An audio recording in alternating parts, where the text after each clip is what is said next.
Bismillahirrahmanirrahim.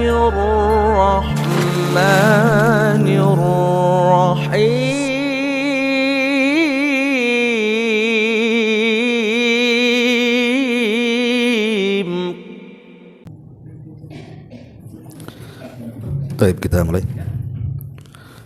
Bismillahirrahmanirrahim. Assalamualaikum warahmatullahi wabarakatuh. Alhamdulillah wassalatu wassalamu ala Rasulillah wa ala alihi wa sahbihi wa mawalah wa la hawla wa la quwata illa billahi wa ba'du. Baik, kita lanjutkan kajian kita, masih membahas tafsir singkat dari surat Al-Insyiqaq ya. Tidak salah, kita masuk pada ayat ke-21 ya. A'udzubillahi minasyaitonirrajim. Bismillahirrahmanirrahim. Wa idza quri'a 'alaihimul qur'anu la yasjudun balil ladzina kafaru yukadzibun wallahu a'lamu bima yu'un fabashshirhum bi'adzabin alim. Dan apabila Al-Quran dibacakan kepada mereka, mereka tidak mau sujud. Bahkan orang-orang kafir itu mendustakan Al-Quran. Dan Allah lebih mengetahui apa yang mereka sembunyikan dalam hati mereka. Maka sampaikan kepada mereka ancaman azab yang sangat pedih. Taib, surah Al-Insyiqaq ini, pada ayat yang kita bahas ini adalah satu di antara 15 ayat yang kita diperintahkan untuk sujud tilawah. Jadi kalau kita bicara soal sujud, kita tahu bahwa sujud adalah salah satu daripada jawabirus shalah. Jawabirus shalah itu artinya yang menembel kekurangan-kekurangan dalam salat. Karena yang menembel kekurangan dalam salat itu kan 3 macam. Pertama, zikir dan istighfar. Makanya selepas salat wajib kita langsung istighfar 3 kali. Astaghfirullahaladzim, astaghfirullahaladzim, atau astaghfirullahaladzim wa atubu ilaih. Kemudian berzikir, membaca tasbih, tahmid, takbir dan tahlil. Lah, faidahnya zikir dan istighfar ini untuk menambal kekurangan dalam salat. Karena salat kita ini kan tidak ada yang sempurna. Mesti ada kekurangan, entah melamun, tidak khusyuk, tidak tumakninah, kan macam-macam. Makanya untuk menembel kekurangan dalam salat itu dengan cara istighfar tadi dan juga zikir. Ini yang pertama. Kemudian yang kedua, salat rawatib dan juga salat nafilah, qabliyah dan ba'diyah, itu juga salah satu penyempurna kekurangan dalam salat wajib. Lah, yang terakhir sujud, yang disebut dengan sujud sahwi. Maka sujud sahwi juga untuk menyempurnakan kekurangan dalam salat, baik tambahan, pengurangan ataupun ragu-ragu. Jadi sujud ini bagian daripada penyempurna salat. Dan sujud sendiri kan macam banyaknya. Di sana ada namanya sujud masyru' yang biasa kita kenal dalam setiap salat, kan ada sujudnya, baik salat sunnah ataupun wajib. Yang kedua namanya sujud sahwi, ma'ruf ya, karena ada tambahan, pengurangan, atau karena adanya keraguan-raguan dalam salat. Kemudian yang ketiga disebut sujud syukur, karena sebuah nikmat yang Allah anugerahkan kepada kita. Dan yang terakhir sujud tilawah. Inilah kita akan bahas. Karena sujud tilawah inilah yang kemudian menjadikan orang yang membaca surah Al-Insyiqaq ini disunnahkan untuk sujud. Adapun 15 ayat itu yang disebutkan oleh para ulama, pertama dalam surah Al-A'raf. Dalam surah Al-A'raf ayat 206. Kemudian yang kedua surah Ar-Ra'd ayat 15. Kemudian surah An-Nahl ayat 49 dan 50. Kemudian surah Al-Isra ayat 109. Kemudian surah Maryam ayat 58. Kemudian surah Al-Hajj ayat 18. Kemudian terulang juga dalam surah Al-Hajj ayat 77. Kemudian juga surah Al-Furqan ayat 60. Kemudian surah An-Naml ayat 26. kemudian surah As-Sajdah ayat 15, kemudian surah Shad ayat 34, kemudian surah Fussilat ayat 38, kemudian surah An-Najm ayat 62, kemudian surah Al-Insyiqaq yang kita bahas ini ayat 21, dan yang terakhir suratul Alaq ayat 19, wasjud waqtarib itu. Inilah ayat-ayat yang disebut dengan ayat-ayat yang disyariatkan untuk melakukan sujud tilawah. Adapun secara umum, ikhwatu fillah muliakan Allah Azza wa Jalla, kalau kita bicara soal sujud, jadi sujud ini adalah amalan ibadah seluruh makhluk. Jadi bukan kita saja yang sujud.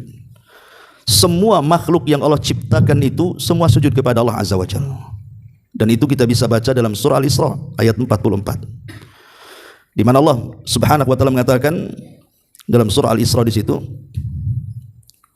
Allah mengatakan tusabbihu lahus samawat as-sab'u wal ardu wa man fihinna.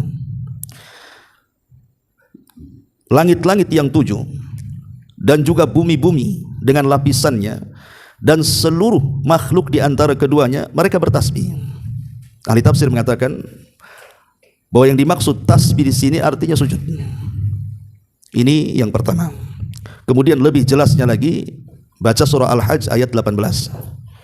Alam taro annallaha yasjudu lahu man fis samawati wa man fil ardi wasyamsu wal qamaru wan nujumu wal jibalu wasyajaru wad dawabu wa katsirum minan nas wa katsirun haqqun alaihi al-'adzab. Tidakkah kau lihat bahwa Allah itu disujudi oleh seluruh makhluk yang ada di langit, yang ada di bumi, matahari, bulan, bintang, gunung, pohon, dan seluruh makhluk binatang-binatang yang ada di bumi, semua sujud kepada Allah Azza wa Jalla. Dari sini kita tahu bahwa sujud ini adalah ta'abbudi kauni, amalan seluruh makhluk yang ada di alam semesta. Yang kedua, sujud juga adalah amalan para malaikat, sebagaimana disebutkan dalam surah Al-A'raf ayat 206. Allah mengatakan, innal ladzina inda rabbika la yastakbiruna an ibadatihi wa yusabbihunahu wa lahu yasjudun. Jadi ketika Allah menceritakan soal para malaikat, maka Allah mengatakan sesungguhnya orang-orang yang di sisi Rabb kamu, mereka tidak sombong untuk beribadah kepada Allah, dan mereka bertasbih serta mereka sujud. Maksudnya para malaikat. Jadi sujud juga amalan para malaikat. Kemudian juga sujud ini sebuah ibadah yang sangat agung.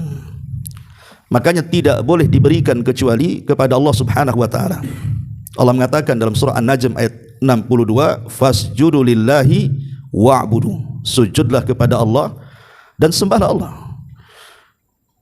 Kenapa saya katakan bahwa sujud ini ibadah yang paling agung? Bahkan dikatakan dekatnya seorang hamba dengan Allah itu saat sujud. Al-Hafidh Ibnu Hajar Al-Asqalani dan ulama yang lain mengatakan, karena kita tahu bahwa dari anggota manusia, dari atas kepala sampai kaki itu, yang paling mulia adalah kepala. Manusia itu dimuliakan karena kepalanya. Makanya ketika para ulama membicarakan tentang gambar, hukum gambar yang bernyawa, mereka mengatakan bahwa as-suratu fi ra'si. Gambar itu karena dilihat kepalanya. Jadi kalau antum membuat gambar manusia tanpa kepala tidak ada masalah. Yang jadi masalah itu kalau ada kepalanya. Karena kemuliaan manusia itu ada di kepala. Bayangkan kepala yang sangat mulia tiba-tiba diletakkan di tempat yang paling rendah, di bumi. Menunjukkan bahwa ibadah yang sangat agung, yang menunjukkan kehambaan seorang hamba kepada Allah itu saat dia sujud. Karena meletakkan sesuatu yang mulia di tempat yang hina, hanya karena Allah Subhanahu wa ta'ala. Makanya dari sini dikatakan para ulama, was-sujudu ibadatun jalilatun la tusrafu illa lillah. Bahwa sujud itu ibadah yang sangat agung, tidak boleh diselewengkan kecuali kepada Allah Subhanahu wa taala.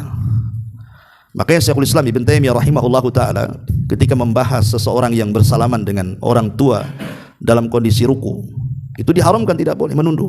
Kalau posisinya seperti ruku begitu ya. Karena ruku dan sujud itu tidak boleh diserahkan kepada selain Allah. Jadi kalau salaman jangan menunduk seperti orang ruku.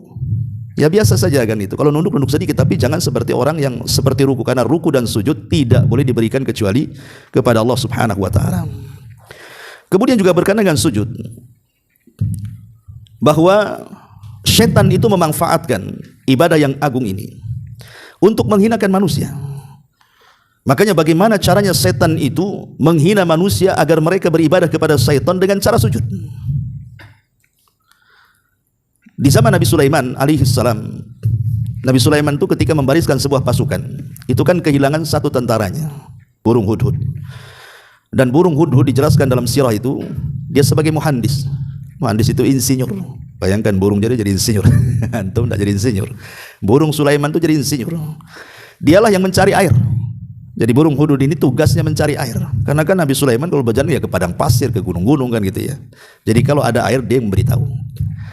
Jadi satu hari ketika Nabi Sulaiman membariskan pasukannya, hudhud pula tak ada. Maka Sulaiman marah. Awas saja kalau dia datang, imma saya azab dia, atau saya akan bunuh dia, atau saya maafkan kalau dia datang dengan membawa alasan yang benar. Tiba-tiba baru ngomong begitu, datang pula si hudhud itu.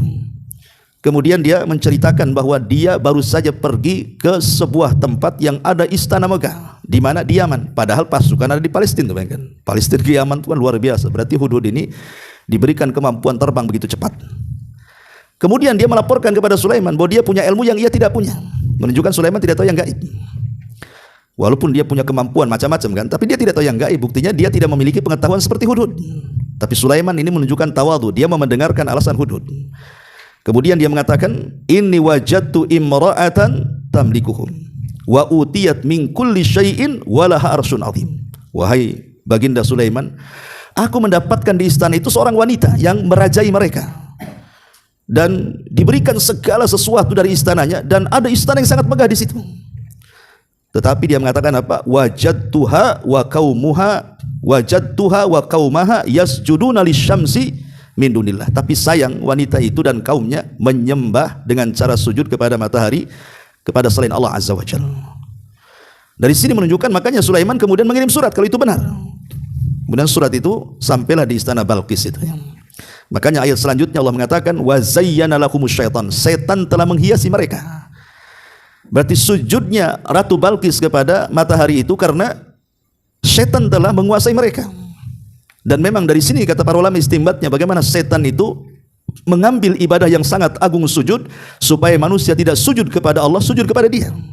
Dan itu banyak dilakukan oleh para dukun, paranormal, bomo-bomo dan yang semacamnya.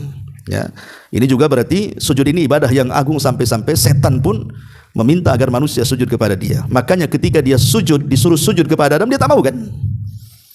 Ketika Allah mengatakan wa id qulna lil malaikati isjudu li Adam fasajadu illa iblis aba wastakbara wa kana minal kafirin. Semua malaikat sujud kecuali iblis. Dia tak mau sujud. Kenapa? Karena dia enggan dan termasuk makhluk yang sangat kafir. Lah dari sini iblis itu kalau melihat ada orang yang sujud, dia langsung menyingkir kemudian menangis. Kemudian dia mengatakan, dahulu aku diperintahkan sujud dan aku tidak mau sujud, waliyan nar, maka neraka pantas untukku. Tapi hamba ini sekali diperintahkan sujud, maka dia langsung sujud, falahul jannah, maka dia dapat surga. Jadi sujud tilawahnya kita atau sujud-sujud yang lainnya itu membuat sakit hati setan itu, membuat sedih setan, membuat tersiksanya setan. Makanya kenapa kemudian di banyak wasiat Nabi SAW kepada para sahabat itu kebanyakan adalah wasiat untuk memperbanyak sujud alias salat. Karena salat kan ada sujudnya. Ya. Ma'asyiral muslimin wal muslimat rahimani wa rahimakumullah. Kemudian juga al jaza min jinsil amal. Sebuah balasan itu disesuaikan dengan amalan di dunia. Orang yang memperbanyak sujud di dunia, maka di akhirat dia akan mudah untuk sujud. Tapi orang yang sedikit sujud di dunia, maka di akhirat akan dipersulit dia sujudnya. Dan itu digambarkan di dalam Al-Quranul Karim, tepatnya surah Al-Qalam ayat 43.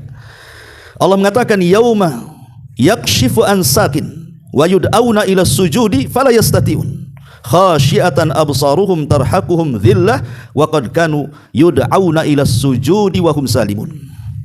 Ingatlah pada hari ketika betis disingkapkan dan mereka diseru untuk bersujud, namun mereka tidak mampu untuk sujud.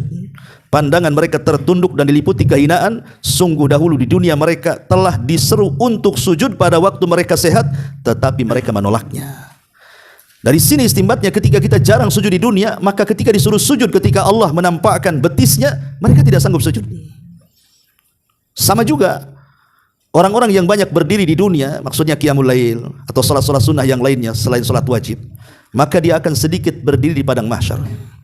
Tetapi barang siapa yang sedikit berdirinya di dunia alias salat, maka dia akan paling lama berdirinya di padang mahsyar. Begitulah al jaza min jinsil amal. Ma'asyiral muslimin yang dimuliakan Allah Subhanahu wa taala.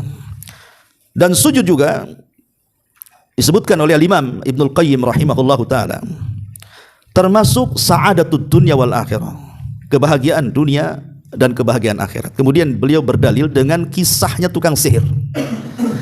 Jadi ketika Nabi Musa alaihi salam berduel dengan tukang-tukang sihir Fir'aun itu, kemudian Musa pun melemparkan tongkatnya dan menjadi ular betulan, kan itu mukjizat kan itu. Sementara tukang-tukang sihir kan mereka menggunakan sihir takhil, sihir hipnotis bahasa kitanya. Jadi dilemparkan tambang benang kemudian dihayalkan itu ular. Musa sempat ketakutan tapi Allah mengatakan, "Jangan takut, lemparkan saja." Nah, boleh jadi mungkin pendalilan diharamkan ataupun hipnotis bagian daripada sihir itu, inilah pendalilannya. Karena tukang-tukang sihir Fir'aun itu menggunakan sihir takhil, sihir hayalan. Hipnotis kan hayalan kan itu ya. Kadang-kadang ditepuk tahu-tahu menghayal dia. Suruh gosok ATM digosok dia. Ya, kadang-kadang dulu ada cerita orang yang menggunakan media rokok ketika belanja di pasar gitu ya. Ketika ambil barang dia ngerokok, kemudian asapnya dihembuskan ke orang yang jualan. Tahu-tahu minta kembali, bayar aja belum? Kena hipnotis dia kan gitu. Jadi ketika kemudian tukang sihir Fir'aun ini kalah, kemudian mereka berusaha memantra-mantra tentang ularnya Nabi Musa, tetap saja yang dipandang ular bukan tongkat gitu. Dari situ mereka menganggap ini kekuatan lain, ini kekuatan Tuhan. Makanya tukang-tukang sihir itu semua sujud kepada Nabi Musa alaihi salatu wassalam, tentu sujud kepada Allah. Ini tanda kalahnya. Mereka pun sujud kepada Allah azza wa jalla di hadapan Nabi Musa. Tanda bertobatnya. Ya, Fir'aun marahlah dan mengatakan, "Amantum qabla an adzana lakum?" Kalian beriman sebelum saya izinkan. Bayangkan, beriman aja izin Fir'aun dulu. Tukang sihir Fir'aun itu. Kata Abdullah ibn Abbas radhiyallahu anhuma, ketika tukang-tukang sihir itu dibantai oleh Fir'aun karena tidak menurut kepada Fir'aun. Lihat kata Ibn Abbas, bagaimana mereka di pagi hari saharatun fajarah, mereka tukang sihir yang jahat, tapi di sore hari mereka syuhadaun bararah, orang yang mati syahid. Bayangkan, paginya kufur, meninggal dalam posisi syahid. Kata Imam Ibnul Qayyim, lihat bagaimana pengaruh sujud mereka, menjadikan mereka yang tadinya ahlun nar menjadi ahlul jannah, hanya gara-gara sujud. Padahal dari kecil mereka sampai duel dengan Nabi Musa itu tidak ada kebaikan sama sekali. Namanya tukang sihir, tahulah praktek mereka pasti menyembah setan kan gitu. Tapi ketika mereka tobat kemudian sujud kepada Allah satu kali di hadapan Nabi Musa, semua dosa-dosa diampuni. Itu menunjukkan besarnya rahmat Allah Subhanahu wa taala. Tapi lihat amalan sujud di luar biasa. Makanya kata Imam Ibnul Qayyim, dia mengatakan, "Faya sa'adatu man sajada lillah." Duhai kiranya kebahagiaan bagi orang-orang yang sujud kepada Allah Subhanahu wa taala. Ma'asyiral muslimin yang dimuliakan Allah azza wa jalla. Adapun secara umum keutamaan sujud, yang pertama, bahwa orang yang sujud kepada Allah Subhanahu wa taala, bekas sujud itu tidak mungkin mampu neraka untuk membakarnya. Makanya kalau antum baca hadis syafaat yang panjang sekali itu, setelah mereka kemudian meniti titian siratal mustaqim itu, kemudian ada orang-orang yang masuk neraka, yang sudah gosong pun di neraka. Allah Subhanahu wa taala mengutus malaikat untuk mengeluarkan mereka dari neraka. Malaikat tidak mengenali karena mereka sudah hancur dimakan api kan gitu. Tapi malaikat bisa mengenali dari athar sujudnya, dari bekas sujudnya. Dari sini Nabi SAW mengatakan bahwa ta'kulun nar min ibni Adam illa athar sujud. Semua anggota badan Bani Adam itu akan terbakar dengan neraka kecuali bekas sujudnya. Jadi malaikat ketika menyelamatkan orang-orang yang masuk neraka yang dapat syafaat itu bisa diselamatkan gara-gara apa? Gara-gara ada bekas sujudnya tuh. Ini kan keistimewaan yang luar biasa sujud itu. Ya, ini yang pertama. Yang kedua, bahwa kasratus sujud, banyaknya sujud itu juga sababun lidukhulil jannah. Ini menjadi sebab seseorang itu dimasukkan ke dalam surga. Ingat, di zaman Rasul ada seorang anak yang belum balik namanya Rabi'ah al-Aslami. Rabi'ah al-Aslami ini umur 10 tahun. Ada mengatakan belasan tahun. Yang jelas belum balik lah. Tapi Rabi'ah ini selalu membantu Rasul. Dia jarang tidur malam. Jadi tidurnya itu di samping pintu rumah Nabi. Dia hanya bersandar di situ. Takut kalau seandainya Nabi sewaktu-waktu di malam hari berhajat kepada dia. Jadi dia selalu terjaga. Kadang-kadang menyiapkan sandal, menyiapkan air wudhu, macam-macam lah keperluan Nabi itu. Lah Nabi SAW itu tidak pernah melupakan kebaikan siapapun, hatta anak kecil sekalipun. Jadi Nabi mengatakan kepada Rabi'ah, dia panggil Rabi'ah itu dan mengatakan kepada Rabi'ah ini, "Ya Rabi'ah, salini, mintalah kau sesuatu kepadaku." Nih kalau Rabi'ah digantikan anak sekarang pasti minta handphone, minta gadget, minta kalau Rabi'ah digantikan anak-anak hari ini kan gitu ya. Anak-anak hari ini tuh umur 3 tahun aja udah pandai main game ya. Tapi Rabi'ah itu bukan anak-anak sekarang. Dia anak didikan Nabi SAW. Dia hanya mengatakan, inni uridu ma'aka fil jannah. Aku tidak ingin apapun wahai Rasul, tapi jadikan aku bersamamu di sorga saja. Bayangkan permintaan anak kecil ingin menjadi teman Rasul di sorga. Ya. Lain Rabi'ah al-Aslami, lain pula seorang nenek Yahudi di zaman Nabi. Ketika dia menjamu karena Rasul kan pulang dari Khaybar, kemudian kehabisan bekal, dijamulah sama nenek Yahudi itu. Rasul sekali lagi tidak pernah melupakan kebaikan. Dia mengatakan, nek, kalau aku pulang ke Madinah, kira-kira akan kamu mau apa? Aku hantar sesuatu kepadamu. Minta macam-macam. Dia minta budak supaya dia menjadi pembantu di rumahnya. Dia minta anjing supaya kalbun yahrusul ghanam, bisa menjaga kambing-kambing. Macam-macam disebutkan, bayangkan. Padahal bertamunya sekali, ngasih makan sekali, mintanya macam-macam. Ibaratnya antum ini bertamu sama saya kasih makan tuh. Nah, antum berterima kasih sama saya. Ustaz, kira-kira ini sebagai balasannya apa? Kata saya minta mobil. Minta mobil, minta pembantu, minta apa, kan gak masuk di akal kan gitu. Makanya Nabi SAW mengatakan, a'ajizti ka'ajuzi Bani Israel gitu ya. Lemahkah engkau, nek, seperti nenek di zaman Bani Israel. Ya. Sahabat bertanya, apa maksudnya ajuz Bani Israel ini wahai Rasul? Kemudian Rasul menceritakan dulu, Nabi Musa ini pernah tersesat ketika membawa Israel dari Mesir ke Palestina. Maka uqala mereka, orang-orang yang berakal dari ulama, murid-muridnya Musa, mengatakan teringat dengan pesannya Nabi Yusuf, ya, bahwa jasad dia hendaklah dibawa dari Mesir dan dikubur di Palestina. Dan tidak ada yang mengetahui kuburan Nabi Yusuf kecuali seorang nenek. Makanya kemudian Nabi Musa mengatakan kepada nenek itu, nek, di mana kuburannya? Kata nenek itu, tidak bisa gratis lah kan itu. Ada bayarannya. Kata Nabi Musa, apa bayarannya? Tidak mahal-mahal, jadikan aku temanmu di sorga, katanya. Ya, Musa tidak punya sorga, diam dia. Masa nunjukkan kuburan saja langsung menjadi teman Nabi Musa di sorga, mahal kali biayanya kan gitu. Tapi tiba-tiba Jibril turun dan memberitahu, iyahkan saja nenek itu, karena Allah sudah mengabulkan permintaannya. Baru kemudian digali kuburan Nabi Yusuf, dibawa jasadnya, akhirnya tidak tersesat lagi. Syahidnya di sini adalah, kalau nenek Yahudi di zaman Rasul malah minta dunia, nenek di zaman Bani Israel minta sorga. Makanya Rasul mengatakan, lemahkah engkau nenek untuk seperti nenek di zaman Bani Israel? Kau sudah tua, harusnya minta sorga, kau minta dunia pula, gitu maksudnya. Lah Rabi'ah al-Aslami ini anak kecil, belum balik kan. Tapi ketika Rasul mengatakan, mau apa kamu? Karena kau sudah berbuat baik kepada aku. Dia hanya mengatakan, inni uridu ma'aka fil jannah. Aku hanya ingin menjadi temanmu di surga. Rasul kemudian menolak, tidak. Rasul hanya mengatakan, kalau gitu fa inni ala nafsika bi kathrati sujud. Tolong saja, aku akan kubulkan permintaanmu, tapi bantu juga keinginanmu itu dengan cara apa? Perbanyak sujud. Dari sini ada faedah bahwa sujud ini bukan hanya sebab orang masuk surga, tapi juga lebih daripada itu, sebab menjadi teman Rasul di surga. Ya, jadi dua itu keutamanya, sebab masuk surga dan sebab menjadi teman Nabi SAW di surga. Dan teman Nabi di surga bukan hanya surga rendah, surga tinggi kan gitu. Rasul tidak mungkin diletakkan di surga yang rendah, pasti surga yang paling tinggi. Dan itu keutamaan orang yang sujud. Kemudian yang ketiga, sujud ini juga yazidul hasanat, bisa menambah kebaikan, menghapus kesalahan, dan mengangkat derajat, serta amalan yang paling utama. Disebutkan dalam sebuah hadis dari Mi'dan ibn Abi Talha radhiyallahu an, dia mengatakan, lakitu Thauban, aku berjumpa dengan Thauban, maula Rasulillah sallallahu alaihi wasallam, budak yang pernah dimerdekakan Rasul. Fakultu, dan aku katakan, fa akhbirni bi amalin a'maluhu yudkhilunil jannah. Bisa enggak kau kabarkan kepadaku dengan sebuah amalan yang bisa masukkan aku ke surga? Maka kemudian Thauban mengatakan, ya, aku pernah mendengar dan bertanya kepada Nabi langsung tentang amalan itu. Maka Rasul mengatakan, alaika bi kathratis sujudi lillah, fa innaka la tasjud lillahi sajdatan illa rafa'akallahu biha darajah wa khutta anka biha khatiyah. Tidaklah seorang muslim itu sujud karena Allah satu kali sujud saja, kecuali Allah Subhanahu wa taala akan angkat derajatnya dan Allah akan hapus baginya kesalahan.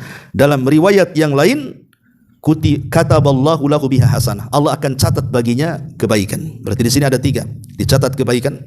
4 di sini ya, amal yang paling dicintai, yang kedua diangkat kesalahannya, yang ketiga diangkat derajatnya, dan yang terakhir ditulis kebaikannya. Ini buah daripada sujud. Ini yang ketiga. Yang keempat, sujud adalah bagian daripada rahmat, turunnya rahmat Allah kepada hamba-hambanya. Al-Imam Ibnu Utsaimin rahimahullah ta'ala mengatakan, as-sujudu min asbabi rahmati. Sujud itu adalah sebab-sebab di antara turunnya rahmat Allah Azza wa Jalla. Dan itu difirmankan dalam surah Al-Furqan ayat 60. Wa idza qila lahum usjudu lirrahman qalu wa marrahman anasjudu lima ta'muruna wa zadahum nufura. Kalimat wa idza qila lahum usjudu lirrahman, Sujudlah kepada Ar-Rahman. Ar-Rahman itu nama Allah, sifatnya rahmat, ya. Jadi nama dari Ar-Rahman itu pecahan sifatnya menjadi rahmat. Artinya ketika kita sujud kepada Ar-Rahman, maka itu sebab di antara turunnya rahmat Allah Subhanahu wa taala. Kemudian yang kelima, sujud ini juga maudhi'u istijabati doa. Dia tempat yang paling mustajabnya doa.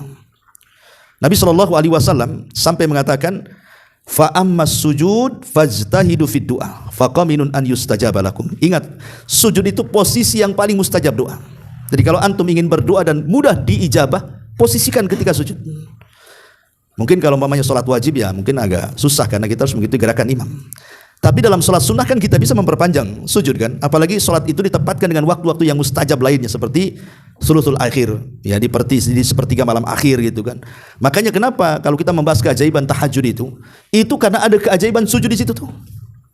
Apalagi kalau kita melihat hadis Nabi SAW ketika bicara soal dua gerakan dalam sholat yang bisa menggugurkan dosa, mulai takbir sampai salam itu ada dua gerakan. Di situ harus diperhatikan. Kenapa? Karena disitulah dosa-dosa kita dirontokkan.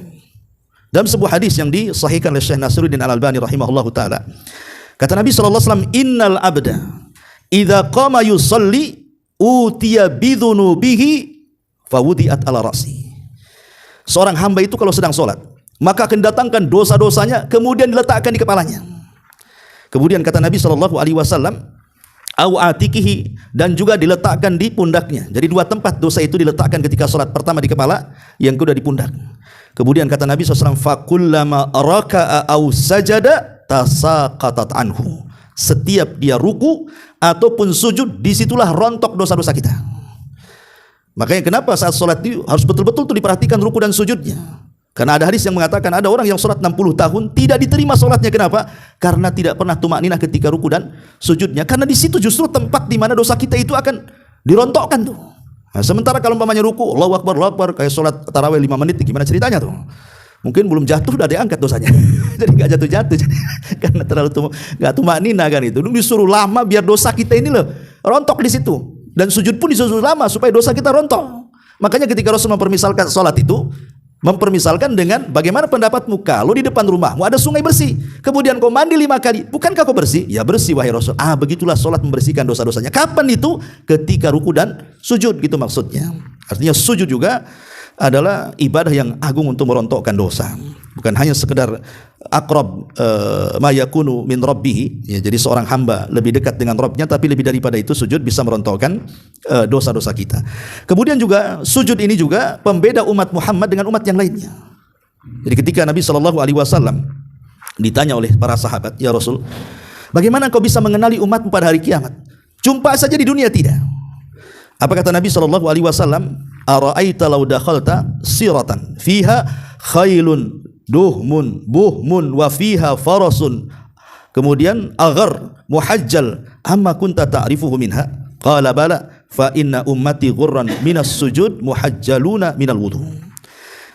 Kata Nabi SAW, bagaimana pendapatmu jika engkau masuk dalam sirat, di dalamnya terdapat kumpulan kuda berwarna hitam, dan dalam kumpulan itu terdapat seekor kuda memiliki ghurrah. Maksudnya ghurrah itu warna putih. Dia ada cerah di dahinya, jadi ada cahaya putih di dahinya, ya. Dan muhajjal itu maksudnya berkaki putih. Jadi bayangannya kalau ada kuda semua hitam, tiba-tiba ada kuda putih satu, kan akan tahu tuh, oh itu, kan itu ya. Lah Rasulullah SAW bisa melihat, mengenali umatnya dari situ. Dari apa? Dari cahaya yang ada di dahi dia, karena bekas sujudnya gitu maksudnya, dan cahaya dari kakinya karena bekas wudunya. Jadi artinya di sini syahidnya adalah Rasul tidak mengenali kepada umatnya yang tidak pernah sujud, dan Rasul tidak mengenali kepada umatnya yang tidak pernah wudu. Karena yang membedakan umat Muhammad dengan umat yang lainnya pada hari kiamat itu dari dua, dari salat dan dari wudu, dari sujudnya dan dari anggota wudunya. Kemudian juga di antara faedah daripada sujud adalah, sebutkan Imam Ibnul Qayyim rahimahullahu taala, man daqa sadrahu wa kathura hammuhu wa ahzana an-nas falyastaghil bi dzikri rabbih wal yukthir minas salati was sujudi wa du'a. Kata Imam Ibnul Qayyim rahimahullahu taala, siapa yang sempit dadanya, banyak masalahnya, banyak kesedihannya, maka sibukkan dengan zikir kepada Rabbnya, perbanyak salat, sujud dan doa kepada Tuhannya. Jadi Imam Ibnul Qayyim mengatakan bahwa di antara yang bisa menghilangkan perasaan gundah gulana, stres, sedih dan yang semacamnya, itu salah satunya adalah dengan memperbanyak sujud. Jadi kalau kita stres ya salat gitu maksudnya. Makanya kenapa Nabi itu idza hazabahul amru fazia ila shalah kan. Kalau ada datang perkara yang Rasul tidak bisa keluar dari perkara itu, Rasul langsung salat. Coba antum kalau ada masalah yang tidak bisa keluar dari masalah itu, langsung ambil wudu kemudian salat. Dengan penuh keyakinan bahwa masalah antum bisa diuraikan oleh Allah Azza wa Jalla. Kita harus yakin, tapi jangan coba-coba karena kita ini diperintahkan ibadah dengan penuh keyakinan, maka jangan menyembah Allah juga kecuali dengan keyakinan. Jangan main coba-coba kan itu. Ya memang harus yakin kita bahwa dengan dekat dengan Allah kan masalah datang dari Allah. Sementara salat itu bagian daripada munajat kita. Pertemuan seorang hamba di dunia itu kan dengan Allah kan di dua tempat. Sudah saya jelaskan. Pertama dalam salat, karena Allah yang mengatakan wa innahu lakabiratan illa 'alal khashiin. Siapa khashiin itu? Alladzina yadhunnuna annahum mulaqu rabbihim. Orang yang yakin ketika salatnya berjumpa dengan Allah. Jadi ketika salat itu hakikatnya kita berjumpa dengan, disitulah munajat kita dengan Allah, berdoa meminta supaya kesulitannya dihilangkan. Makanya Imam Ibnul Qayyim mengatakan kalau orang sempit dadanya sujud, maksudnya salat. Karena itu yang dilakukan Nabi SAW. Bahkan Rasul mengatakan kepada Bilal, arihna bis shalah. Ya, istirahatkan badan kita dengan salat. Termasuk juga orang yang banyak sujud itu dijelaskan oleh para ulama bahwa man aktsara minas sujud lillahi, barang siapa yang memperbanyak sujud kepada Allah, istanara wajhu, maka wajahnya akan bercahaya. Dan itu berdasarkan surah Al-Fat ayat 29, simahum fi wujuhihim min athari sujud, tanda mereka dalam wajah-wajah mereka karena bekas-bekas sujudnya. Kata sebagian ulama salaf, man kathurat salatuhu bil laili hasuna wajhahu bin nahar. Siapa yang banyak salat malamnya, maka akan cerah wajahnya di siang hari.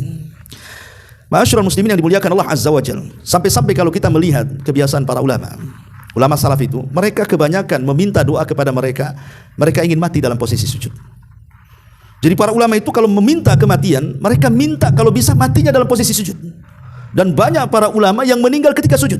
Saya sebutkan di antaranya Imam Al-Mubarak Ibn Sa'id Al-Thawri rahimahullahu ta'ala, atau dikenal dengan Imam Sufyan Al-Thawri. Itu meninggalnya ketika sujud. Dan Sufyan Al-Thawri ini kalau sholat kemudian sujud, itu lamanya sama dengan 7 kali tawaf. Bayangkan 7 kali tawaf berapa tuh? Kan lama sujud. Antum bisa melakukan kayak Sufyan Al-Thawri, tapi kan antum tidur, tidak bangun-bangun kan itu. Tapi dia sujud seperti 7 kali tawaf. Akhirnya Allah kabulkan meninggal ketika sujud. Sufyan Al-Thawri rahimahullahu ta'ala. Kemudian juga di antaranya adalah Syekh Abdul Aziz Ibn Abi Hazim, kemudian Syekh Nasr Ibn Ali Ibn Nasr Ibn Ali, kemudian Syekh Ya'qub Ibn Ibrahim Ibn Ahmad, Syekh Ahmad Ibn Ali Ibn Hasan, Syekh Muhammad Ibn Husain Al-Marzuki, kemudian Syekh Muhammad Ibn Husain Ibn Ali Asy-Syaibani, dan banyak para ulama ya yang mereka memang ketika meninggal itu dalam posisi sedang sujud. Dan inilah yang menunjukkan alamat dari husnul khatimah. Tapi ini global daripada keutamaan sujud ya, bukannya tilawah, semua sujud ya. Tapi kalau kita fokuskan sedikit kepada sujud tilawah, karena pembahasan surat Al-Insyiqaq 21 ini kan bicara soal sujud tilawah ya.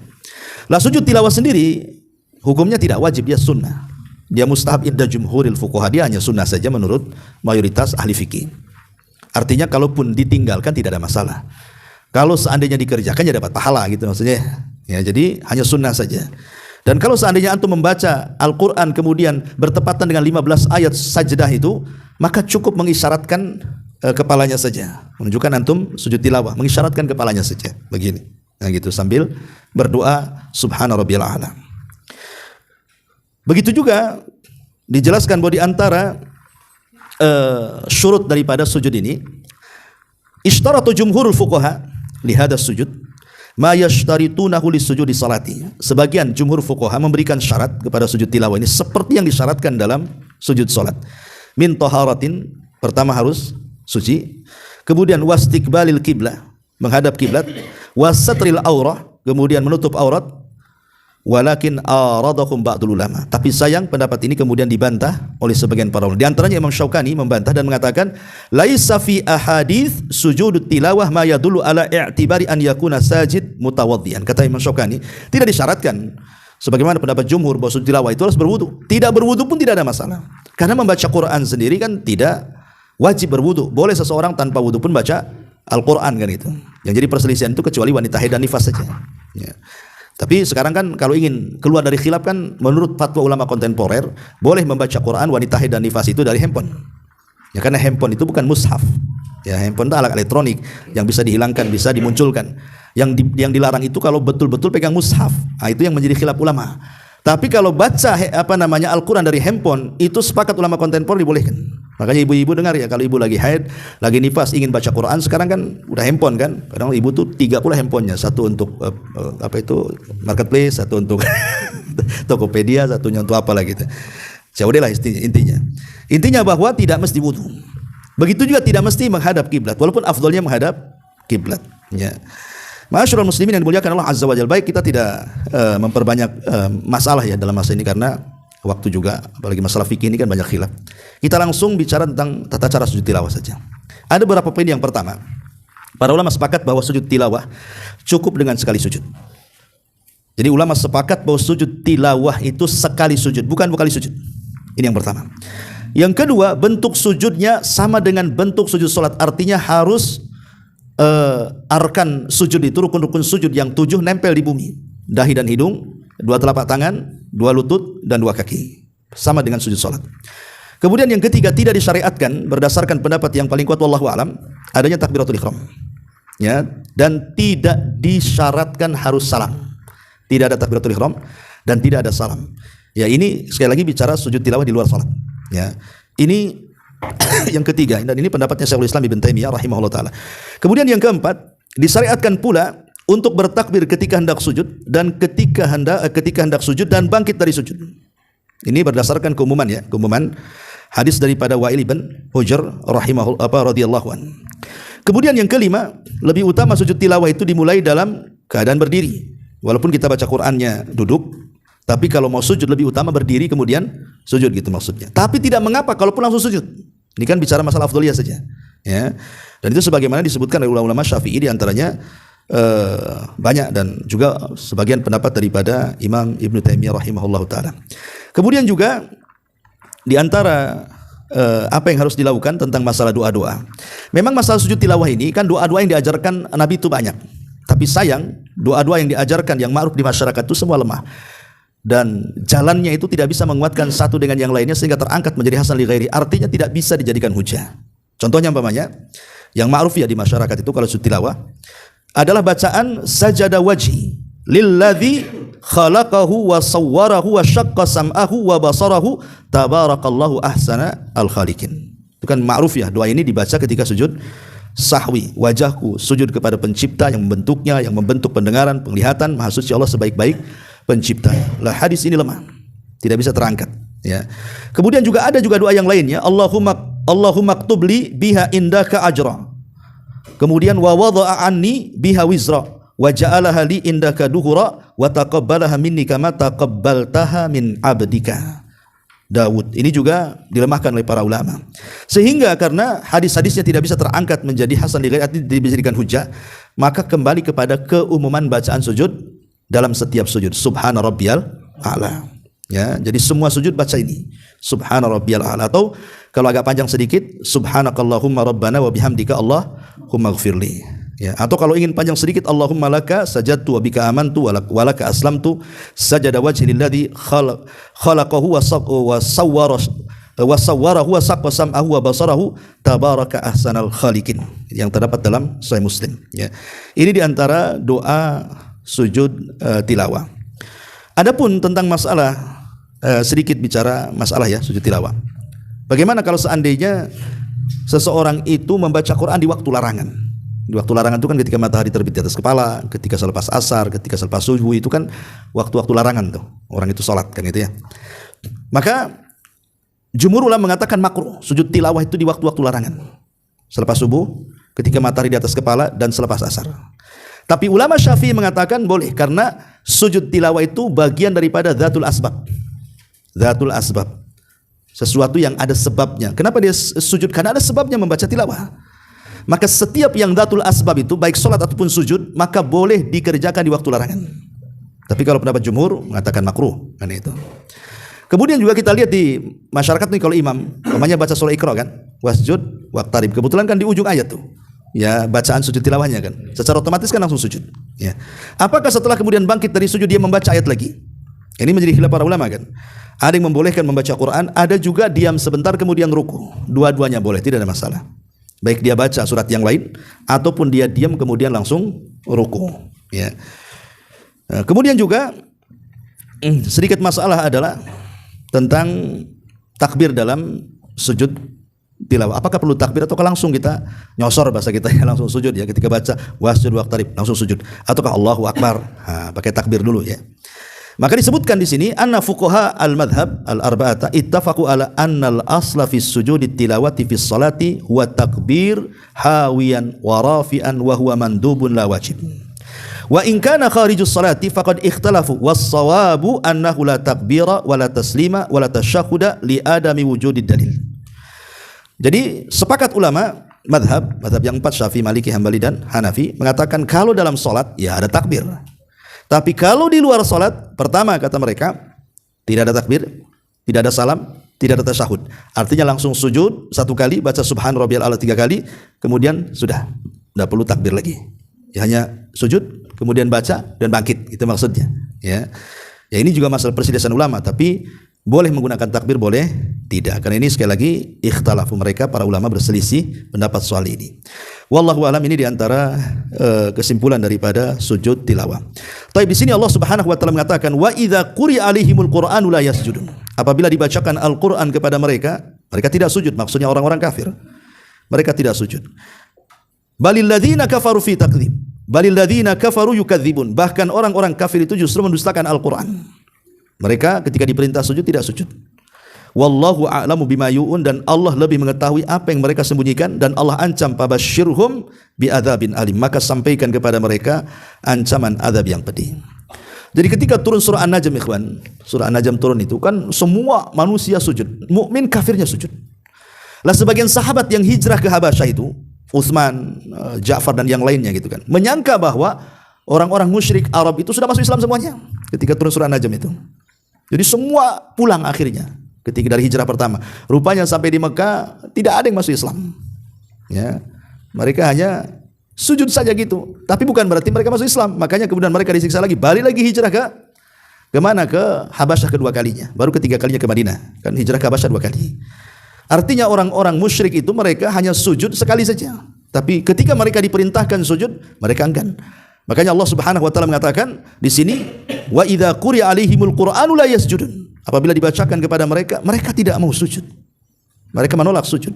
Bahkan mereka cenderung mendustakan Al-Qur'an. Tapi saya sudah katakan bahwa mereka mendustakan Al-Qur'an itu takabburan ya, karena sombong. Bukan karena mereka menganggap Qur'an itu sebuah kedustaan, tidak, mereka yakin dengan Qur'an. Makanya dulu pernah saya ceritakan bagaimana Abu Jahal, Abu Sufyan dan Umayyah ibn Khalaf, 3 orang ini kan ngintip-ngintip Rasul sedang sholat kan. Tidak ada koordinasi satu yang lainnya. Ketika Nabi SAW 1 hari dia tidak sholat, mereka menunggu di tempat itu, kemudian mereka pulang berpapasan satu dengan yang lainnya. Akhirnya ketahuan, loh, kamu ada di sini katanya, kamu ada di sini. Akhirnya mereka sepakat untuk tidak datang mendengarkan Rasul sholat karena khawatir diketahui oleh orang-orang musyrik. Tapi Quran itu magnet. Rasul sholat mereka datang lagi rupanya. Dari sini menunjukkan bahwa lihat bagaimana orang-orang musyrik itu. Di malam hari mereka mencintai Quran, di siang hari mereka memerangi Al-Quran. Makanya Allah mengatakan balil ladzina kafaru yukadzibun. Ya, bahkan orang-orang kafir itu mereka mendustakan Al-Quran. Dan Allah tahu apa yang mereka sembunyikan dalam hati mereka. Fabasyirhum bi'adzabin alim. Wallahu alam, ini yang bisa saya sampaikan. Baik, sebelum saya tutup, kalau ada yang bertanya, silakan.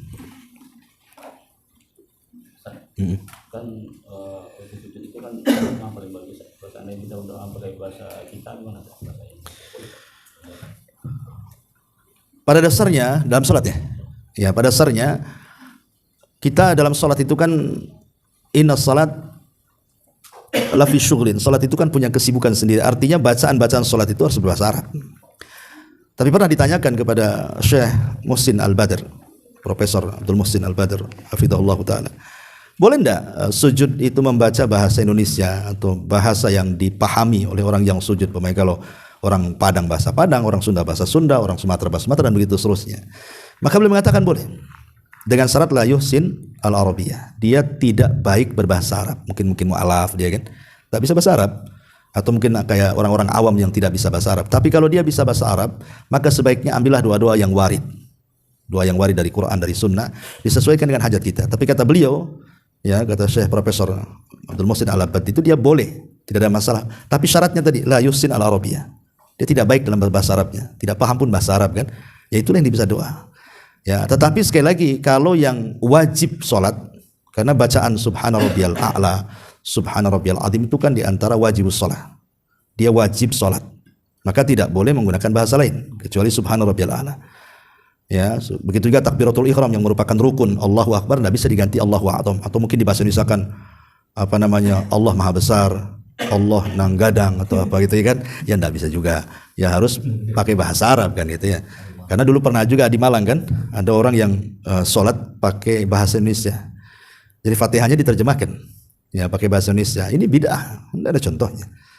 Ya harus bahasa Arab kan gitu. Fatihah ya nggak mungkin lah terjemahnya. Dia baca terjemahnya dengan menyebut nama Allah yang Maha Penyayang. Ya, gimana? Ya. Maka ini tidak pernah dicontohkan dan tidak boleh. Ya, adapun doa itu kan di luar daripada bacaan salat. Ini kan sudah bacaan salat sudah selesai, cuman dia ingin berdoa tambahan setelah subhana rabbil a'la kan. Ya, maka kata beliau dibolehkan selama la yuhsin al-arabiyah tadi. Wallahu a'lam. Ya, saya kira cukup. Subhanakallahumma bihamdika asyhadu an la ilaha illa anta astaghfiruka wa atubu ilaik.